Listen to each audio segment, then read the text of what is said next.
Well, hey everyone, and welcome back to Pushing the Limits. It's fantastic to have you here.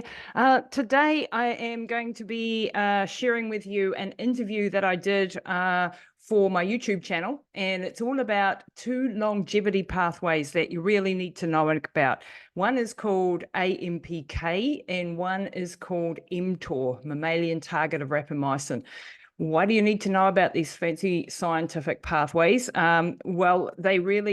You really need to know how to switch one on and the other off, and vice versa, and when to do what, and how to extend your lifespan and your health span through using these pathways. So I hope you enjoy this episode. Before we head over to the show, make sure you check out everything we do over at lisatamati.com.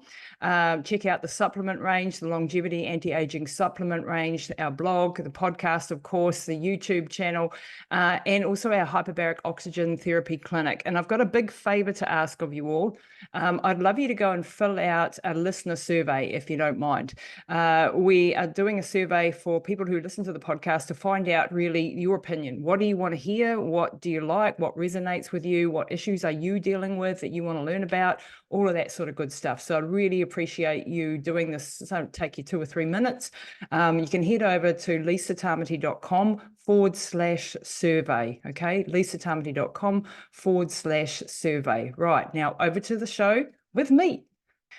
Well, hi everyone, Lisa Tamati here at Pushing the Limits. Today I have a bit of a reverse interview for you. I had the privilege of being on the DNA Talks podcast with the famous Kashif Khan, who is a world-renowned longevity expert, ex-CEO of the DNA company, who still works closely with them. And this is a company that I've been working with for a number of years. I do the genetic testing in my clinic, and I love what he's all about. He's also the author of The DNA Way. And yeah, give him a follow on Instagram. Go and check out the podcast, the DNA Talks podcast, and check out our genetic testing, what we do at the DNA company. So if you go over to my website and hit the Work With Us button, you'll see the DNA testing there. So make sure you go and check that out. But this is a talk.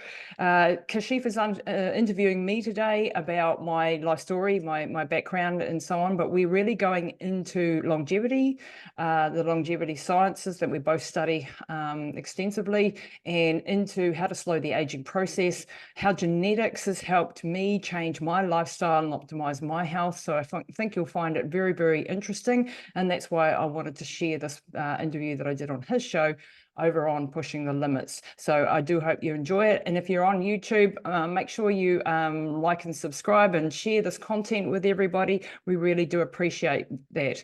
Now, before I head over to the show, please check out everything I do at lisatamati.com. We have everything from a hyperbaric oxygen therapy clinic here in New Plymouth. We have red light therapy now also on offer at the clinic. We have a longevity and anti-aging supplement range over at shop.lisatamati.com. I do corporate wellness programs. I do motivational speaking. I have my books, 5 books that I've written over in my shop as well. So lots of things going on. And of course, we do DNA testing. I do functional medicine testing and lots of other things besides. So make sure you go and check it all out at lisatamati.com. And if you could do me a favor, I'm doing a survey at the moment. I want people to give me their feedback on the show, what topics they like, who they'd like to have on, maybe areas of health that you're dealing with, that you're having some struggles with, that you really want some help with. I'd love to hear from you. It's only a 2 or 3 minute survey, and it's all anonymous. So it's just giving us feedback on the listeners and what they want to hear. So I'd really appreciate that. Go to lisatamati.com/survey. Now over to the show on the DNA podcast with Kashif Khan. Welcome to the DNA Talks podcast, where we take on the mission of unlocking the code of your genetics. This season is all about you, upgrading your health, not just on the surface, but down to the root cause. Join us as your clinicians at the DNA company investigate your DNA and beyond. The intention of this podcast is to enhance your lifestyle by changing what is in your control. This does not substitute the medical advice given by your personal doctor, therapist, and other healthcare professionals. Welcome, everybody. So, who's joining us today is somebody I've spoken to a few times. In fact, just coincidentally, she just helped me find a supplier for a hyperbaric oxygen chamber. So that's a whole other story we got to get into. purely coincidental. Timing was serendipitous. And that's what she has sitting behind her. But we're going to get into a lot today. First, let me introduce Lisa Tamati, all the way from New Zealand. G'day. It's really nice to be here, Kashif. Yeah, good seeing you again. Your story, I mean, we it's hard to compress it into an hour, but really people need to hear, because your ability to take all of what life can throw at you and just fix it, and then become there's a lot of things that you've done that are beyond what we think human potential is. Let's just say that. And we're going to dig into some of that today.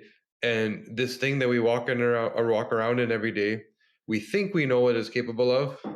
We think we know what it's for. And you have defied those odds so many times on mountaintops and deserts. You name the place, you've been there, breaking your body and fixing it again. And so we're going to dive into that. So your book, Relentless, also talks about your story with you and your mother and how you did the same thing there. The way you see life and the way you're able to push yourself, partly based on your DNA, as we know. As we know. Yeah.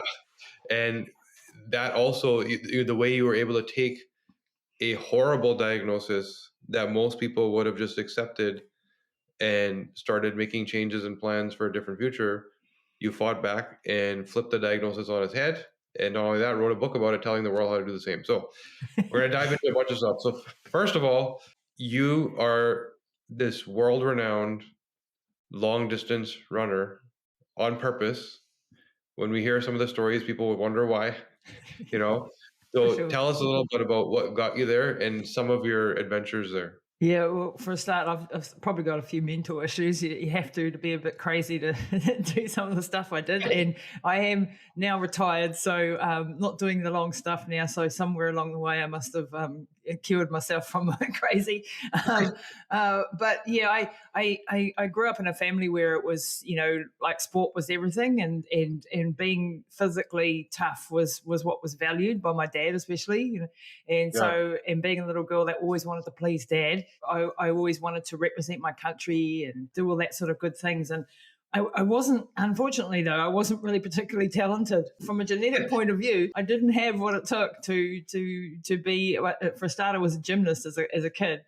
And genetically, I wasn't right for being a gymnast. I was too tall and too, like you've got to be quite tiny to be a gymnast, and quite, compact, and have a lot of specific set of genetics, really. And I didn't have those. And so when I got to puberty, I grew up too tall and too long and everything.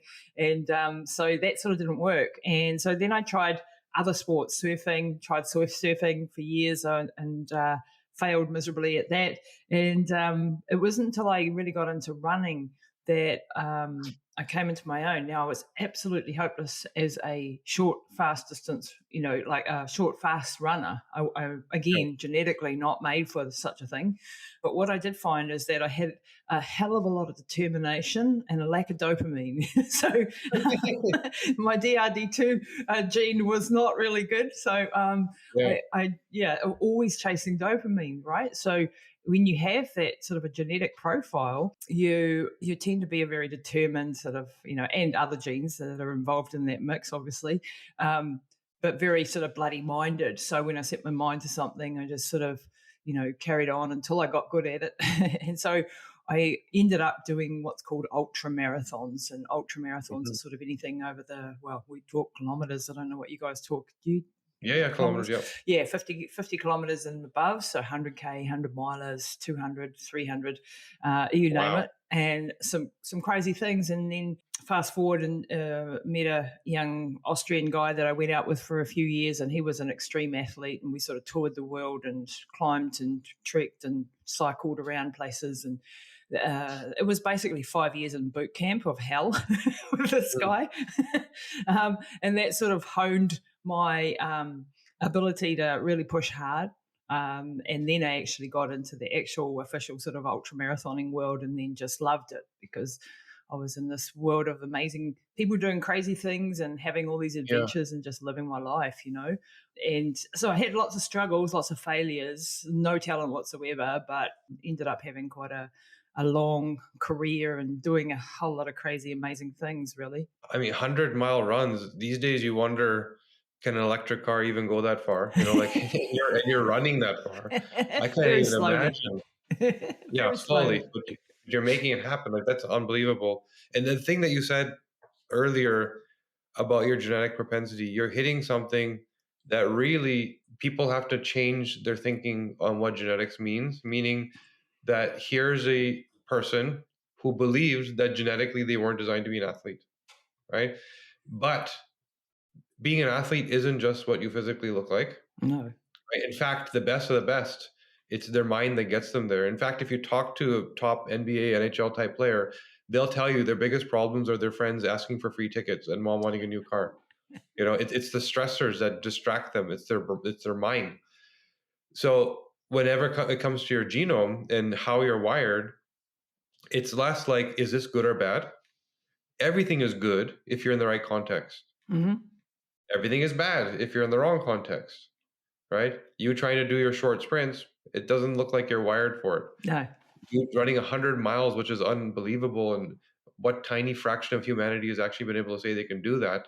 You're able to have the gift of the brain that powers it. So it's awesome seeing that context created this massive result. Yeah, and I think when you look at your genetics and you go, okay, I'm not talented at that, but how can I adapt to the situation? And Yeah. as we know, like yeah, there are certain limitations. I mean, you're talking about basketball. Not everyone's going to be a basketball player if they're 5'3". Like it's probably Yeah. not going to happen. So there's certain limitations that we have to go around, but within that, you can find a variant that maybe suits you, or another type of sport that suits you, or whatever the case may be. But it's about not letting your genetics define who you are, but Yeah. using your genetics so that you're optimizing who you are. And that's true for anything from fibromyalgia to weight loss. Like there's a reason you got there. And there's a reason why you're stuck, and use your genes to set you on the right path that's personalized for you. Yep. And so now some of these I've read your presentations, I've been through your book, I've heard a lot of your stories, and I think we need to put a little more detail into the pain Into the pain. because carrying 100 miles is one thing, but I don't think people realize what you actually endured. So tell us about one of your crazy trips. Okay, I'll give you an example. Which one should I pick? So this was a race in the Himalayas, 222 kilometers long. It is extreme altitude, and anyone who's been to altitude would know that, like, you've got, well, where we were going was up to 5,700, 5,800 meters. We had two massive passes that we had to get over within this 222 Ks, and we had 60 hours to do it. So that was the sort of parameters of the race. Now, one of the reasons why I did mostly deserts, so I've done 2,000 kilometers in the Sahara, I've done the Arabian, the Libyan, Niger, Jordan, Gobi Desert, Death Valley in the USA, outback of Australia, different parts of it. And the reason I was gravitating towards deserts was they were hot, dry places. And so as an asthmatic, I could cope with that, right? Because my lungs were pretty good in the hot, dry sort of things. But you put me in the cold and you put me in the mountains and I wasn't very good. So sign up for a race in the Himalayas. That's logical. But I was just so excited when I heard about this race because I'd read every mountaineering book there was known to man, right? I just loved all the things that the mountaineers do. And I'd never been a mountaineer, but I'd always dreamed of going to the Himalayas. And so when this race came up, I thought, well, shall I jump in and have a go, and I've been racing for decades and maybe I've got enough experience to get through this sort of thing. So signed up. And the first year that this race had been held, there were only 3 runners there. And 2 of them had ended up in hospital and one had ended up actually finishing the race. So we knew that it was humanly possible because we weren't actually sure because it was like 3,600 meters was the starting point, up to 5.7, down to 3.6, up to 5.8. Anyone who knows anything about altitude, that's pretty bloody high, and you're sort of got about 1/3 of the oxygen up at that level that you do down here at sea level. So being an asthmatic, having altitude problems, and then the cold, and then the huge amount of uphill. So you're really using your lungs because you're running uphill, running, walking, crawling uphill. And so I took on this race, and this was really, really scary. And then I had the worst build-up you can possibly imagine because I'd managed to get this thing called a hypoxic tent where you sleep in it and it takes some of the oxygen out of the air at night so that your body starts to adjust to the altitude. So the reasoning. But I went too high too fast and slept in it at 6,500 meters every night. I didn't follow the instructions. And I was running out of time. That's why I was like impatiently trying to get my red blood cell count up, and ended up with a hypoxic brain concussion, bacteria proliferating in my body, because when you don't have enough oxygen and you're hypoxic, the bacteria run wild.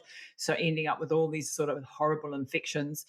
And this was, not long out before the race, and I ended up, like really quite a bad brain concussion.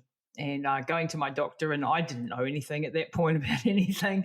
And he said, "What are your SpO2 stats at night when you take them, you put that little thing on your finger that they do in the hospital?" And I said, "Oh, around 70%. And he was like, 70% is deadly. You're lucky that you woke up and you've been knocking off your brain cells. So you're very lucky that you're alive. And I suggest you get the heck out of that tent, and that you maybe think about pulling out of this race because you've now sensitized your body to altitude." And on top of that, I was anemic because I was, a woman. I had a menstrual cycle that was a bit out of control, and I was having problems with things like fibroids and all that. And this is before I knew anything about DNA, by the way. So I couldn't, didn't know what to do to get rid of it. I do now. And so I was really, really struggling to carry oxygen. And then I'm heading, then I went over to Australia and I did a race in the Blue Mountains over there as a prelim race, 100 Ks in the mountains. Managed to finish it, did okay. But the next day I'm doing a photo shoot for the North Face, and I end up coming down. We've been out there for 15 hours doing this massive photo shoot. When the North Face do something, they do it properly. And I came down on my ankle and I ripped the ligaments off both sides of my left ankle. So now I had, a hypoxic brain concussion, all these infections. I'm knackered from this race, and now I've ripped the ligaments off my ankle. The doctors are saying you won't be able to run for at least 7 weeks. And the race is 10 weeks away, right? So at that point, I'm like, do I pull out? And I'm like, nah, I'm going to keep going. I've spent 1.5 years training. I might as well just give it everything I've got and see how we go, So instead of focusing on the things that I couldn't do, I focused on what I could do. So I could do mental training. I could do swim training. I could do the gym. I could do all of those. I just couldn't run. So you find a way around the obstacle, right? But you keep moving forward, and then you keep your mind on track to what the goal is, and you don't let the negative self-talk come in. Oh my God, this is the worst thing that could have happened to me. And so went over to the race, absolutely terrified, but got over there. 7 runners turn up to do this race, and I thought I'd be the only woman, and all I have to do, because I wanted to be the first woman to ever do this race, right? Yep. I get over there and 5 of them are women and two guys. And so I'm like, oh, you got to be kidding, right? And women are really good at ultramarathoning, because the longer the race, the more likely it is that a woman actually stands on the top of the podium, which is probably one of the only sports where that happens, right? Because we don't have the power and the speed that men do, but we do have the endurance, and we have an ability to burn fat better. And we have a mindset, and that mindset is often, as strong as the men's. And so sometimes we end up on top of the podium. So it's not, that women are weaker in all sports. Sometimes they're actually better for certain things. So anyway, I get over there and I'm just starting to run again. I'm anemic still. I can't adapt to the altitude. Everyone else is adapting. We have a bunch of doctors that come over to study us because we're like these weird little guinea pigs that they can do all these tests on and see what happens to humans when they're doing this sort of crazy stuff at these sort of altitudes. But they're also telling us about cerebral edema and pulmonary edema and how you can die this way and that way. And it's like really negative sort of environment to be around. And you're like, oh my God, I'm going to, could die.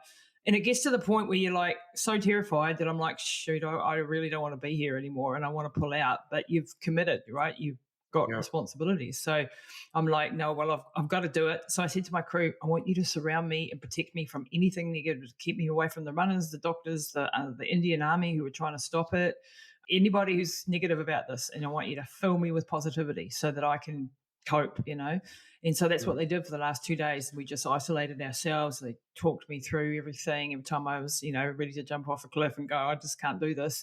They'd talk me down and they got me to the start line, so to speak. It was a really, really brutal race. And I won't go into all the details of all the race, but, I knew that the first pass I'd probably be okay. I sort of managed to get up to the top of the pass, had a vomiting on the way up and stuff, but it was okay. At the top, you're not running, you're only walking because you can't run at that level. And then on the other side, I'm coming down, I start running, get an asthma attack, and then come down into the village and this town where there was just horrific traffic and, pollution and just crazy sort of Indian city that had lots of, crazy traffic that you had to get through and survive. And then we had to get out the other side and then to the mountains again. And another 24 hours later, I won't bore you with that, but we're heading into the second pass. And the second pass I knew was going to be make or break.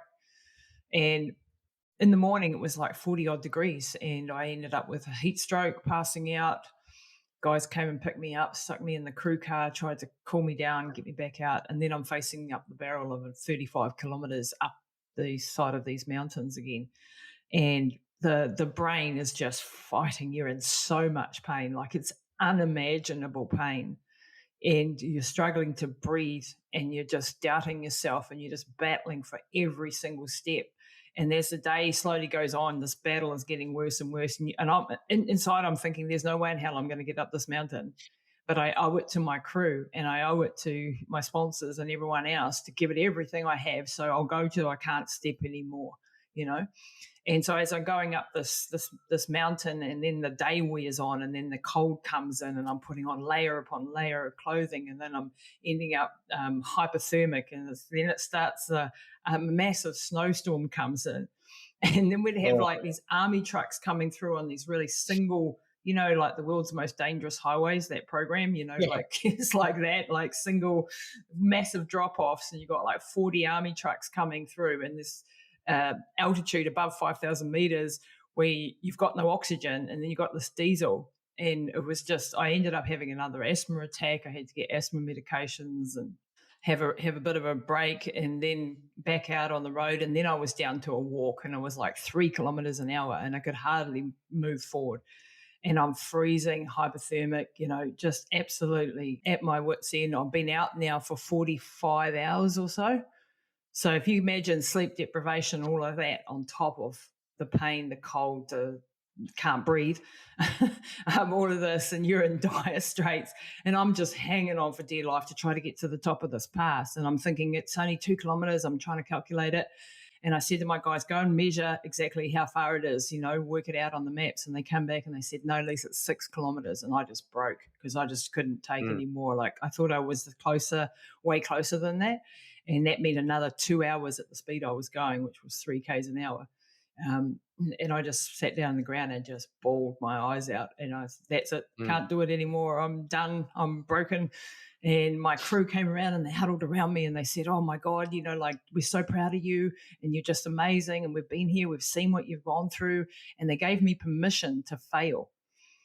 And then there was one guy on my crew, and he came over and he wasn't smiling and he wasn't hugging me. And he sat down in front of me in the snow and he grabbed me by the shoulders and he shook me. He said, get up now. And he used more colourful language than that. He was like, get up now and walk. You are not going to fail now. I'm not going to let you fail now. You are this close to the top, and not after what you've been through, and not after what I've been through, because I've been in that damn car for the last 45 hours. You're going to get up. And that shocked me so much that I found the ability to stand up and take another step. And when I took another step, I could take another step. And one of the other guys came out there, and they both, these two guys, they walked me and talked me up to the top of this pass over that 6 kilometres in the middle of the snowstorm, like huge sacrifice on their behalf. They had cerebral edema, they had like headaches, and they were sick, and they were, almost as miserable as I was. But they got me over that hump. And that's what good friends do. They get you up over that hump sometimes. And then I knew that I was going to finish the race. I had 33 kilometres to go from the top of the pass, but I knew that I'd make it because it was downhill. and I crossed the line in 53 hours and 5 minutes, and I was the second woman home. I was Wow. beaten by a 55-year-old grandmother from England who also had asthma. In other words, Dang. it wasn't, the guys, there were two guys in front of me as well. We won't mention them. But the lady that won it, she won overall. And she's 55 and she's an asthmatic and she doesn't look like the super athlete, like you would imagine someone who's doing something like that. Because it's not about your age, your sex, your ethnicity, your abilities. That one's about up here and Yeah. teamwork. Because without the team, I wouldn't have got there. So yeah, I've got a whole doco on that one. If anyone wants to watch it, they can reach out to me afterwards, and I'll send them the doco. Yeah, everyone should watch it to understand human potential and understand if you're stuck, what it's possible for us to overcome and what the body will give you if you demand more. We don't want to hurt ourselves. Yeah, obviously there was training and you got your body to a certain point. Yeah. If I went and done that race, I probably wouldn't leave the town. I'd start snacking on local food trucks and whatever, But what's possible is incredible. And how many people can actually say they've gone through something like this, which tells me two things. You are an incredible human. Stupid. And second, that we don't try hard enough, right? A lot of us don't try hard enough. So it's very inspiring in terms of someone that has a problem, an issue, relationship, health, weight, whatever. There's more you can do. Yeah, and Right. you don't want to live your life on the edge all the time, like pushing to those limits all the time. I mean, the title of my podcast is Pushing the Limits, so I do talk about pushing the limits a lot.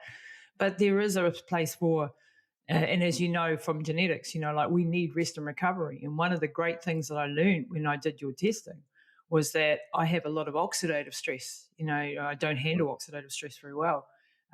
So I needed to prioritize rest and recovery. And if I wanted to live longer, and that was game changing for me. When I learned all about genetics, and Dr. Mansour Mohammed is, how is he, by the way? Because he's the most wonderful person, and Yeah, brilliant guy. The father, I would say, of functional genomics. Yeah. He's the one that took this deep genetic science that he was doing in terms of cancer research and said there's more here than just identifying and treating disease. Why do we even need to have disease? Yeah. Right. Yeah. And you had the blessing of actually working with him directly, earlier on when we were in our research phase. And we learned why you have the psychopath ability to do what you do. Exactly. Right? He said, "Oh, that doesn't surprise me." Once he looked at my Yeah. and he was the one that opened the world of genetics to me, and really just changed my life in so many ways, because it's changed my life professionally. What we do now, the DNA company and the testing that you guys do, and that I've now got in my clinic and what I do, but also personally, on a personal level, and for my family, it's been absolutely game changing, because this is information I wish I'd had when I was 2 years old, and had that user manual. I wish I'd known all the stuff that I know. And one of the things that came out of that is that I have very poor GST genes. I have very poor 9p21 gene, so inflammation, oxidative stress, up the wazoo. At that time, it made me actually re-look at my life and go, well, if I want to live a long time, I better change up what I'm doing. And that includes doing ultra marathons, because that was not going to be conducive to me having a long, healthy life. And I'd already paid It's quite a lot of funny because consequences. when you look at images of sort of retired marathon runners, that are getting into their 60s ish, you'll see like one or two people look incredible, but the majority of them don't. Mm. The majority of them look like there's wear and tear because of that oxidative stress issue, and when you're putting yourself through it. But like you said, you've identified it early, so it's either stop or supplement. Like, here's a biological system that is not working for me. I know how to upregulate it so I can keep doing what I want, and then that's another option also. Exactly. And I've done both, so now I have switched up the type of sport that I do. So now I do what's right for my genetics, which is a shorter, sharper, high intensity sort of CrossFit style training a lot, so a lot of resistance training. not heavy weights though, not the super heavy stuff, because it's not Yep. suited to me. And I do a lot of yoga, in meditation, things that are going to bring my system down because I have way too much adrenaline and so on. So it's a balance now of that. And I'm grateful for the experiences that I had as an athlete, and I did it for 25 years. So it's not like it was long enough. It was long enough. So I Yeah. retired when I was 48, and mum had an aneurysm at that time. So that was a good time to quit as well. So there were other reasons to quit as well. But I'm very glad that I did, because I didn't know the damage I was doing, but I hadn't been able to have children, and when I trace these things back, they're pretty obvious why. Now, Yeah. there's a combination of things, but there was a lot of damage done that I'm now undoing, and now my focus is on longevity, being functionally fit for as long as I possibly can, and trying to do that for my clients as well, so that we slow the aging process down. And I just had an age test done by Trudiagnostic, the company Yeah. Yeah. Trudiagnostic, Yeah. yeah. And I think it's a really interesting area of science now, where we're going to be able to work out how fast even different organs are aging. And I still think there's a few bugs in the system. I think we're still early days for that science, and some of the clocks are more accurate than other clocks. But the one that is most accurate is the Dunedin Pace marker, and this one shows the rate of aging, how fast you are aging at that point in time.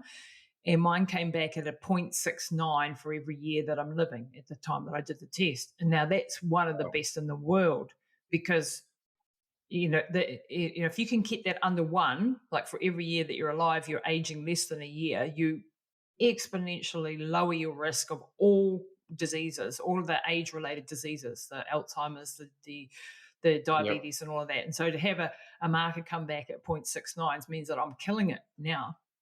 Yeah. But it did show that on my extrinsic age, a lot of damage was done. Like I had accelerated aging on other things because of all the past, Right. as an athlete. So I'm clawing my way back really well, but I was starting from a place that was more damaged than, with that oxidative stress and so on, than it would have No, that's otherwise been. phenomenal because you're coming from an extreme to another extreme, which is no surprise given the way you're wired. This extreme of like the body being taking so much abuse to all of a sudden you've reduced your rate of aging. And that number is an impressive number, by the way. We see these tests all the time. That's not easy to achieve. No, it is. And this is, Apparently, it's pretty amazing. So yeah, you're that's up solid. on all of that stuff. You know about it. Yeah, yeah, yeah, yeah. Yeah. We believe it's an amazing way to look at truly how old you are on the inside, Mm. right? Because I mean, the science of you can do blood work, you can look at protein and inflammatory type markers and try and come up with some kind of formulation. But this is empirical. This is like here's a marker and it's very precise. There's millions, if not billions, of data points contributing to it, and then you really know. And Yeah. so So that, stoked. it speaks to what you're doing now because you use the word retired, but you're retired from running. Meanwhile, you're a very busy person that is constantly active and doing things. And so you're now working on helping people experience their true longevity potential.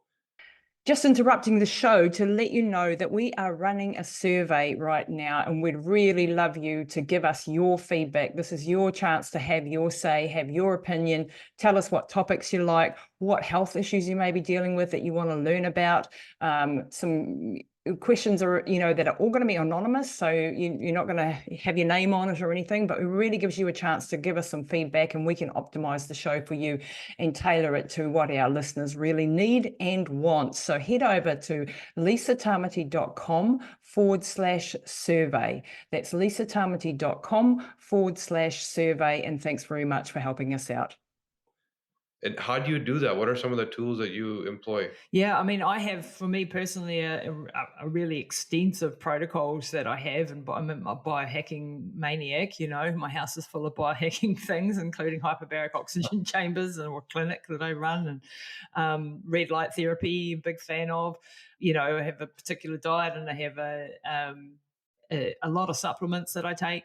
I do believe in supplementation. I think our food today is just nowhere near what it used to be. And unfortunately, that means we better be supplementing with the right things, and I'm constantly learning. So and I love it. I just love this whole world of trying to better myself. And, I suppose I'm competing against myself in another way, and when I'm working with clients, my basis is, if I can, is to get genetic testing done, because it's a one-off. You don't need to do it every, like with other tests, which are very valuable, by the way, things like, microbiome and all of those sorts of things. But you have to do them, and compare. Regular, Whereas the genetic test you do once and you've got that information, at least you've got your blueprint. It's not telling you where you're at now. So that's why some of the other stuff is good to combine with that. But I like to look through that lens, plus that lens, plus that lens, and then work with the person to get them an ideal protocol for their life, and whatever ailment that they're dealing with. And I just don't believe that we need to age as fast as most of us are aging. I think, well, we have the ability now. We know it. I mean, you and I know it because we know the science that is happening in this world, and we know the stuff that's coming down the pipeline and how exciting it is. But the general population don't. And they just think that, you just go through life and you just age and there's nothing you can do about it. And it's like, there's nothing more further than the truth. How you age is very, very much tied to your environment and understanding your genetics so that you optimize that environment. Because that means that the environment that suits Kashif does not suit Lisa, necessarily. And so putting you in your environment that works for you, and the right food, the right diet, the right exercise, the right supplementation, the right mindset, all of that sort of stuff means that we can optimize you when we've got that info. If we're just taking it as just looking at, say, functional medicine testing and stuff, we don't know that piece of the puzzle. We know where they're at from some markers in different areas, which is valuable, but we need to combine these two, I think, in order. Yeah, agreed. Yeah, it's like, here's your potential, here's your wiring, which kind of points to red flags. Like, address this, right? Because in whatever problem you're complaining about is potentially rooted in this. But then we could also measure in time, like you said, to see how bad is it, right? And how much improvement did we experience, like what you've experienced. What would you attribute that improvement to? So you've slowed your pace of aging down. What are the 2 or 3 key things that you're doing that you think really drive the needle? I think the exercise, the change in the exercise regime, I think that's massive in my case, because it was a particularly stressful thing for my body. The other thing is, I think I've gotten on top of a lot of the inflammatory situations that I had going on in my body. Like, I was an asthmatic. I had, hay fever, allergies, dust, allergic to cats, all of that type of thing. I don't have any of that. Eczema. I don't have any of those things now, because I have the right supplementation to make sure that, I'm optimizing my genetics for that. I'm keeping the foods that I eat, relatively. I'm not perfect. I live by the 80-20 rule, as far as, I'll have a cheat meal every now and then. I'll have, something, but generally speaking, I eat a hell of a lot of vegetables. I'm, eating the rainbow every day. In fact, I stuff vegetables in me any which way I can, in the form of vegetable smoothies that taste like crap. But it's getting that. I'm always aiming for around 600 grams of vegetables a day, of green leafy vegetables. I think that's been a game changer. But I'm not a vegetarian or vegan or anything like that. I eat a good amount of protein as well, and animal proteins in my case, because that suits my genetics. And again, that's something that I've learned, that's what I need. I was vegetarian for a number of years, and actually I was never been so sick. For me, that was just not ideal for me, and I wasn't doing it perhaps correctly either. So I think there's room for all diets within the genetic profiles, but we have to counter, and be aware of our areas of weakness. So I think those are some of the things. When I look back at all the ailments I used to have and don't have, it's just gold now. Like, I just don't have. I used to have incredible back pain. I broke my back when I was 21. I had 2 discs that were really severely compressed, and bulging Mm. discs, and then it went to 4 because of all the running that I did that were, basically gone. And they said, well, you need to fuse your back. And I was having spasms, and, like 10 times a day, I'd be like, spasming on the floor, and really, really bad shape with my back and always in pain. And now I have no pain whatsoever. I didn't have a fused back. I got on Mm. top of my digestive issues. I got on top of my inflammatory issues in the body, and the pain has gone. The pain from the back. That's And I do incredible. a lot of core. That was the other thing that I did, was strengthen the core so that it's able to Mm. maintain that back structure.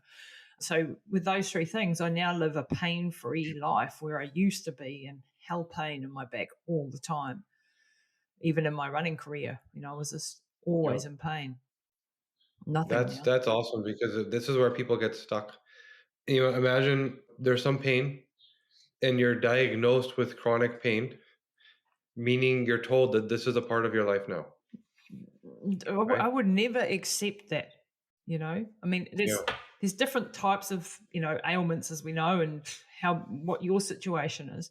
But I've been told so many times, and this coming back to Mum's story, that it's impossible. She's dying. There is no way out. She's got, when she had the aneurysm and the stroke, we were told she'd never ever come back to us. She was never going to have any quality of life. Well, they were wrong, dead Mm. wrong.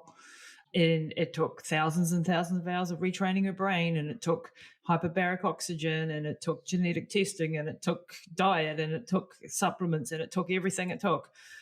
But we got her back, and we got her back fully. And then we were hit with concussion after concussion, because in their process she fell over a lot as she learned to walk again and so on. Mm. So, and on top of brain injuries, that's not a good thing. And then we were hit with a CNS lymphoma, which is brain tumors. And we were told after the brain surgery, they took the tumor out, they did the pathology, she's got weeks to live, there's nothing we can do, this is a very aggressive cancer, get ready to die. That was now 2.5 years ago. I've written a book called What Your Oncologist Isn't Telling You, and Mum doesn't have cancer in the brain. Yeah.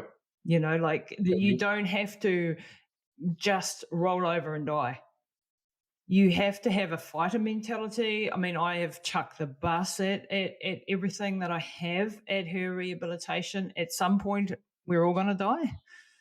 But my attitude is very much one of a fighter. I'm a warrior. I'm a fighter. I don't Yeah. go, oh, well, she's had a good innings, it's time to go.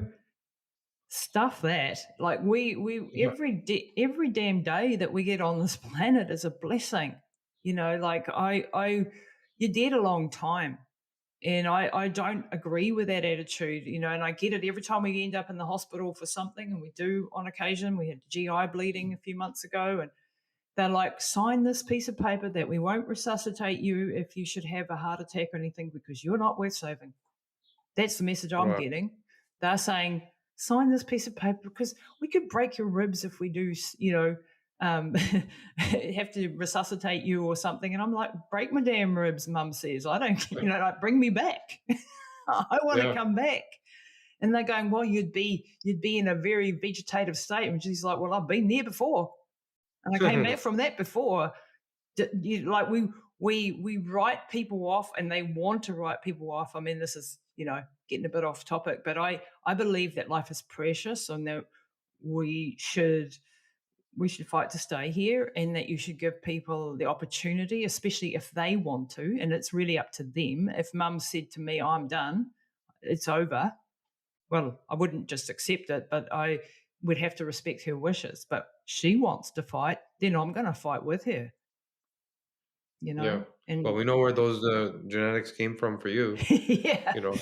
both of my parents, both fighters. I did lose my Yeah. dad. I lost him 3 years ago, and that was another very tragic situation. But he was a fighter. He fought to the end, and I fought Yeah. alongside him to the very, very, very last breath. And So you did something for your mom, which most people wouldn't even consider because you're again being guided by clinicians, which is you need to do that, the acute response mm, of medication, chemo, whatever it is. But you decided to install what we see behind you. blue tube, right? So That how you're did gonna you? get. No, yeah, I'm trying to get one now, They're, the same one. yeah, they're good.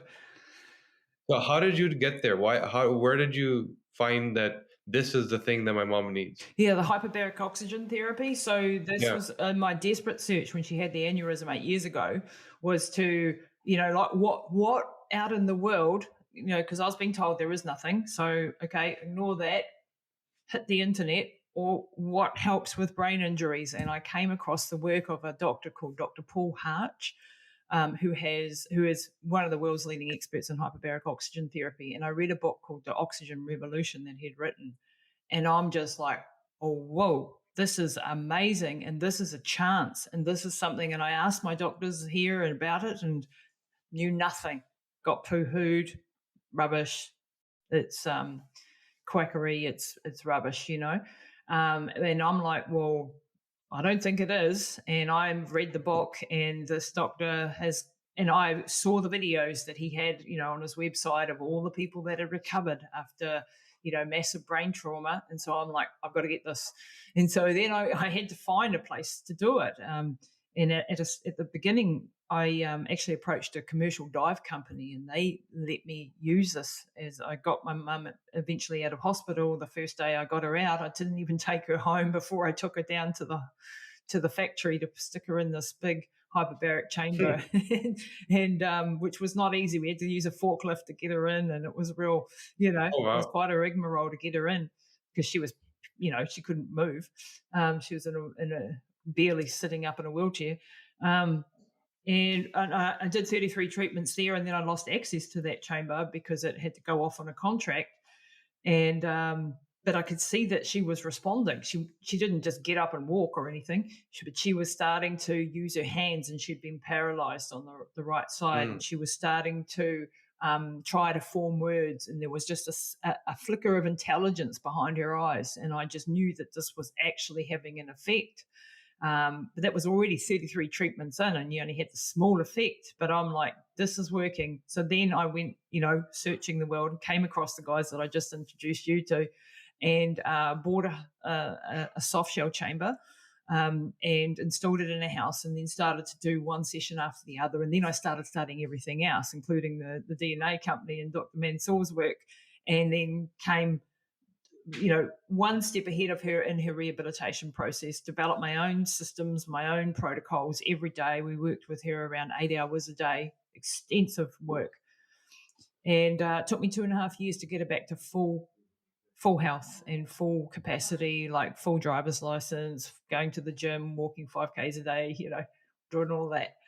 And that, the hyperbaric was a cornerstone of her rehabilitation, both for that, and then later for the concussions, and then later for the cancer as an adjunct therapy. Has been a very powerful part of that process. So now I have a clinic with a hard shell chamber, as well as the one that you see in the background there, and I'm a huge fan of it. It's just So you have a so clinic in many. New Zealand where your clients come to Yeah, use it. Okay, yeah, amazing. yeah. Yeah, I'll send you some photos. yeah, sure. Love to see. And you mentioned the dive shop. I guess traditionally you see these chambers for people that have like the bends that went scuba diving and Exactly. feel off, and it gets them back to normal. Yep. And And so it's the opposite, because they've been down under the water and they've come up too fast. And so the nitrogen has basically, expanded in their blood vessels. And so they have to be brought back down and then brought up slowly. So right, but it's the opposite. We actually get put on an oxygen mask, and then we go to the equivalent, you're not actually underwater, but you're equivalent of being in most cases. So this one here is a 1.5 atmosphere. So that means you got 1.5 times the amount of atmospheric pressure on you that you do here at sea level where I am. And yeah, that allows you, and then some of the chambers go up to 2 and even up to 3 atmospheres and beyond, for the dive situations or in the hospital situations. With the soft shell chamber, you can only go to a maximum of 1.5.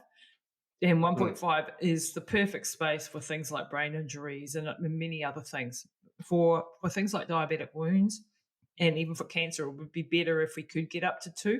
But when you go up to 2, it has to be it's a lot more difficult, put it that way, and there's a lot more regulation around it. And this the type of chamber that you have to get, the cost, hundreds of thousands of dollars, and it just it's a step up in the Yeah. difficulty sort of thing in providing it. But the 1.5 is really powerful, Yeah, good we've seen therapy. like from biohackers to celebrities to, longevity gurus will typically have one of these at home, Yeah, honestly, if you can possibly afford one, get one or get into a clinic. And you do need to do this in either a block of treatments. So it's not a one and done. It's a bit like going to the gym. You do need a block of Mhm. treatments if you're depending on what you're dealing with.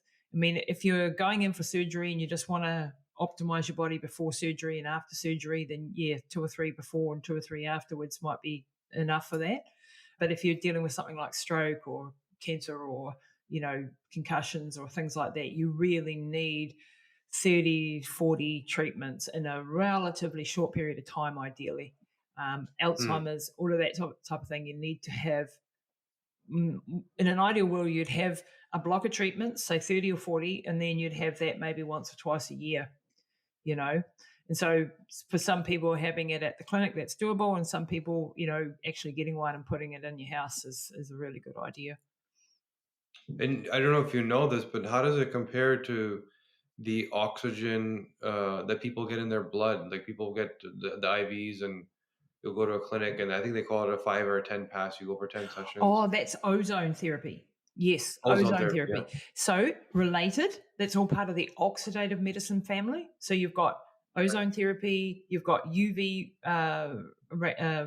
light therapy, you've got hyperbaric oxygen therapy, and you've got intravenous vitamin C, and you've got red light therapy. And these are all part of the oxidative medicine family, meaning that they're Mhm. working on the oxidative pathways, if you like, in the cell. And so they come at it from slightly different angles. But yes, ozone therapy is not something that I've been able to offer yet, but it is something that I'm very interested in getting the training for and doing at some point. I have a home ozone machine, so I use ozonated water. You can use it Mm. rectally, so up your bum, so to speak. You have a little bag that you use for ozone, and that's really good for getting so O3, I don't want to butcher the science because I'll probably get it wrong, but it kills viruses, bacteria, very, very good for things like that. Also it's used in so many different ways. And then you got the 5 and 10 pass types of ozones that you get in the doctor's offices where some blood is taken out and it's put through a UV light sometimes, and then it's put through the ozone machine and then put back in. And yeah, they're all good, powerful therapies. Mm. My favorite of them though is hyperbaric because yeah, Yeah. yeah, but they all Well, yeah, because of you, I'm gonna be getting one, yeah. I've seen them everywhere, but from you, it's the outcome. I've seen that what it's done, Oh yeah. right, for your mother, and And so I'm gonna be my working on my aging rate, like that true diagnostic test, I do attribute half of that probably to hyperbaric. I that. mean, it's a Mm. bit hard to tell because I check everything at everything, but Yeah. And how often do you use it? oh, I use it at least 3 or 4 times a week. Oh, yeah. Yeah, Okay. and have done for 8 years. So I do think because I'm 55 now, and I think like my okay, I can't run the stupid distances that I used to run because I'm not trained in that, but I feel fitter, stronger, healthier, leaner, everything. Yeah, more Yeah. more than I used to be when I was 20 and when I was 30. And even when I was That's awesome. running like crazy distances, I was not healthy. And now, like I said, I don't have all the ailments that I used to have. And what is it? Yeah. Is it the supplements? Is it the diet? Is it the exercise? Is it the hyperbaric? I think it's a combination of all of those, but I do think it's a cornerstone. It's certainly something I'm not never letting go. you know. So if Red Bull came along tomorrow and said, "Lisa, we know you said you're retired, but there's one last race you need to do. It's 200 miles, whatever, something crazy, and there's some crazy amount of money that's gonna go to cancer research and all this stuff." Would you do it? Probably not right now, unless it was really, really a lot of money, because I can't leave mum now.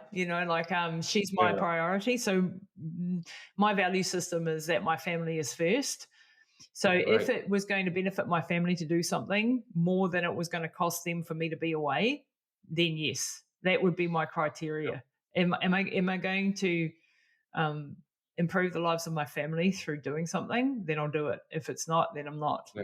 yeah, So yeah, everything goes through that lens. And mum needs me now. I mean, she's 82. She has got, obviously been through an awful lot, and she does need looking after now. So she is the lens of through which everything I do, and that limits me now. That limits me in my entrepreneurial endeavors. Sometimes I can't travel yeah, far. I can't get to conferences often. I can't, do speaking gigs all around the world. I've had to turn down because I can't travel.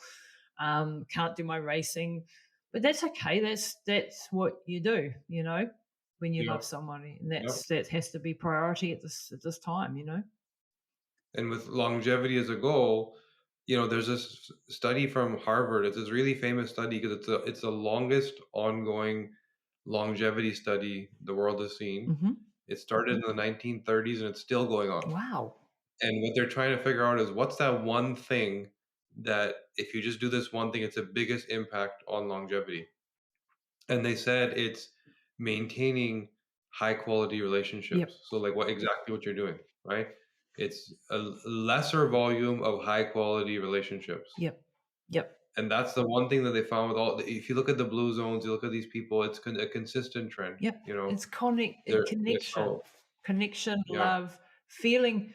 I think one of the reasons why mum continues to fight on, despite all the horrors she's been through, and there've been some horrors and losing dad and, things like that, is that she feels loved, she feels wanted, she's needed for her grandchildren, for her children. So she has a purpose in this world, despite the fact that she's got a few disabilities now and, needs help with some things. She knows her value as a person mm, and as the head of this family still. And that means that she's going to fight to stay here.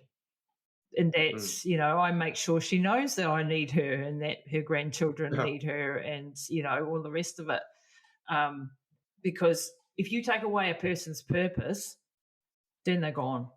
If they're no yeah, longer of use to society, then they often just give up because they don't feel, they've done tests in old people's home when they've just made them responsible for a pot plant, for goodness sake. And that alone, or an animal, then they'll be responsible and they'll stay around to look after that pot plant or that animal. It's that simple. Like we need each other. We're not made to be isolated and alone. And I fundamentally disagree with the thing. We'll make them comfortable and then stick them in yeah, a corner in front of the telly and just wait for them to die. That's just not okay in my world. yeah. I really think that This we. this is amazing. I mean, everything you've done, you've applied it helps that you're genetically wired to be a warrior, Yeah. right? But what we learn from you is what's possible, and it is too bad that you're not globetrotting speaking anymore. You were inspiring so many people, but you're now technology allows you to do it another way. You have your podcast, there's online events and stuff. So we're still hearing from you. And of course, your books teach us a lot and the videos. Everybody go to YouTube and look up. There's a documentary video. I think that was about the Yeah, Himalayan yeah, trip, yeah. right? I think I've got eight documentaries on there, with different Yeah. races around So the world. Yep. everybody should take a look at those and understand what is possible and time to put the excuses away, right? Let's make it happen. So, Lisa, I wanted to thank you. It was a phenomenal conversation as always. Whenever talking to you, I get inspired. I feel like I'm underperforming now, that I got to go do something. Hell no. I look at what So, you do, like, as all the work that you've done and what you're setting up now, and I'm just like, wow, wow, and I'm jealous. I'm like, oh gosh, wouldn't it be amazing to be able to go and do all these amazing things and to know all the people that and you know, uh, yeah, that's definitely not true, Kashif. well, this is what happens when you got dopamine deficiencies. Me and you are in the same bucket, Exactly. so it's what drives us. So, thank you again, Lisa. Thank you for sharing your personal stories, and inspiring everybody. everyone can now understand that there's so much more that we're capable of that we think. Yeah. Let's start doing it. Absolutely, absolutely. Believe in yourself. Find people who tell you you can, not people who tell you you can't. Surround yourself with those types of people and then just go for it. Awesome. Thank you, Lisa. Thanks, Kashif.